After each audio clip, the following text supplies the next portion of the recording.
Voilà, laissez-moi finir une phrase et ça ira beaucoup plus vite. Vous parlez, mais vous ne savez pas. Mais taisez-vous un peu, laissez-moi répondre. Qui êtes-vous pour dire des choses pareilles? Prenez-le sur un autre ton, réfléchissez. Maintenant, vous vous calmez, vous m'écoutez. Jean-Luc Mélenchon, on essaye de rester correct. Oui, je vous pose des questions, vous y répondez. Ouais. Non, je réponds si je veux et comme je le veux. Absolument. Donc, Et voici la fin de l'interview. Merci Jean-Luc Mélenchon, 8h49.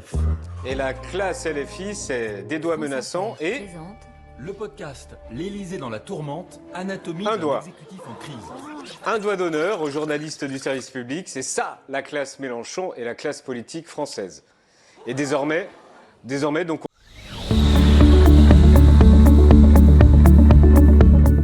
Le message, c'est vraiment de dire l'Europe doit se réveiller. On décroche technologiquement par rapport aux États-Unis et à la Chine maintenant depuis les années 90. Eux font de l'innovation de rupture high-tech et nous, on reste cantonnés à l'innovation incrémentale mid-tech. L'Europe a besoin de devenir innovante parce que sinon, l'Europe va le déclin de l'Europe sera inexorable, elle va se marginaliser. C'est pas trop tard Je déjà pense qu'il n'est absolument pas trop tard. On a des atouts formidables, des chercheurs, des mathématiciens et vraiment des ingénieurs formidables. Et des prix Nobel désormais. Et puis on a du soft power, c'est-à-dire que le soft power, c'est d'abord que la démocratie et la liberté, c'est en Europe d'abord. Le modèle social, c'est en Europe d'abord. L'environnement, c'est chez nous. Donc on peut attirer, plein de gens veulent venir travailler chez nous. Il faut que nous, on se réveille, qu'on crée l'écosystème qui favorise l'innovation. Donc l'Europe doit revoir sa doctrine économique, qui était très rigide, trop de régulation, trop de contraintes, pour sortir de là. Et on veut réconcilier innovation et modèle social. Vous voyez, on ne veut pas perdre le modèle social.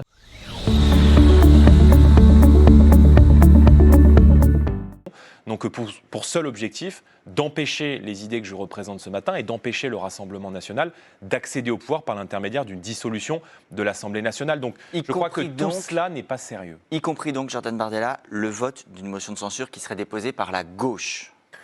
Vous savez, moi je ne suis pas sectaire. Ce qui compte, c'est l'intérêt du pays, c'est l'intérêt de la France. Or, je crois que l'intérêt de la France aujourd'hui, c'est de faire en sorte qu'Emmanuel Macron soit stoppé dans ses dérives, dans les dérives dans lesquelles il est en train de plonger le pays depuis maintenant 2017. Et par conséquent, nous voterons effectivement une motion de censure, même si elle émane d'un autre camp politique, d'une autre formation politique. Nous l'avons fait par le passé. Je n'ai aucune difficulté avec cela parce qu'encore une fois, l'intérêt, c'est celui des Français, c'est celui de mon pays. Et quand on voit le mal qu'a fait Emmanuel Macron au pouvoir d'achat, à l'insécurité ou à l'immigration, qui est aujourd'hui hors de contrôle dans notre pays, eh bien je crois qu'il faut le stopper.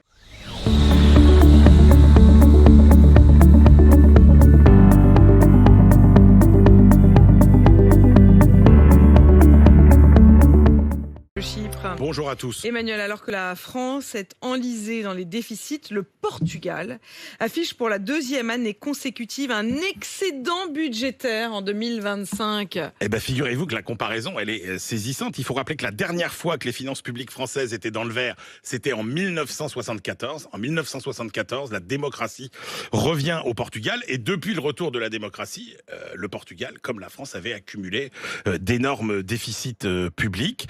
Et puis, effectivement, tout a changé et aujourd'hui, on a effectivement un budget qui devrait être excédentaire et sans doute aussi l'année prochaine, ce qui permet une forte réduction de la dette, puisque la dette publique portugaise passerait de 94% du PIB à 88% en 3 ans, alors que nous, on sera allègrement au-delà de 115 points de PIB. Résultat, le Portugal emprunte beaucoup moins cher aujourd'hui que la France.